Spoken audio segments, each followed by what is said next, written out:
The moment you say God does not exist, this is a claim, and now the burden of proof is upon you too, जैसे हमारे ऊपर है.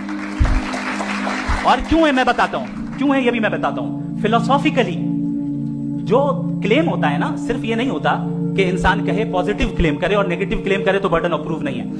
आप मिसाल के तौर पे मैं कहूं कि फुला उस कमरे में कोई नहीं है, मैंने एक नॉलेज का क्लेम किया है. उस कमरे में कोई नहीं है, मैंने एक नॉलेज का क्लेम किया. या तो मैं कहूं मुझे नहीं पता, हो भी सकता है नहीं भी हो सकता है, this is not a claim. लेकिन जब मैं कह रहा हूं कि वहां कोई नहीं है या मैं कह रहा हूं वहां कोई है, दोनों क्लेम है और दोनों के ऊपर बर्डन ऑफ प्रूफ है. हमारे ऊपर भी बर्डन ऑफ प्रूफ है. मैंने कंटिंजेंसी आर्ग्यूमेंट दिया, इसे तोड़कर दिखाई.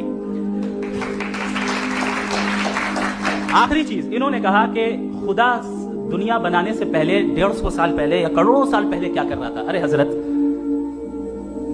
चलें बहरहाल मैं जवाब दे देता हूं. आप हमारे रिस्पेक्टेड पर्सनैलिटी हैं, अगर आप नहीं होते तो मैं ऐसे एंटरटेन ही नहीं करता. टाइम, ये 100 साल पहले या 100 साल बाद, पहले बाद में अभी, ये वो अल्फाज है जिनका ताल्लुक टाइम से है. टाइम शुरू ही हुआ है यूनिवर्स की बिगिनिंग के बाद, तो उसके पहले खुदा क्या कर रहा था, सवाल इलॉजिकल है. ये फेलेसी है. यानी आप ये कह रहे हैं कि यूनिवर्स के बनने से पहले खुदा क्या कर रहा था. टाइम के बनने से पहले, पहले का ताल्लुक टाइम से, टाइम उस वक्त था ही नहीं, तो ये सवाल ही इनवैलिड है खुदा के ताल्लुक से. दूसरी चीज, आर्ग्यूमेंट ऑफ कंटिंजेंसी जो मैंने आपके सामने पेश की है, आपने बार बार ये प्रूफ किया और ये कह रहे हैं कि गॉड ऑफ गैप्स.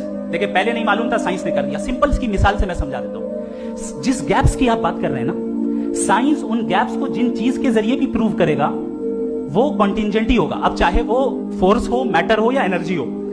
लिहाजा सवाल हमारा उस वक्त भी वैलिड होगा जब तक कि आप नेसेसरी बीइंग पे ना आ जाएं. और इन्फिनिट रिगरस पॉसिबल नहीं है of causes in practical world. तो जाहिर है कहीं रुकना पड़ेगा, जहां रुकेंगे वही खुदा है.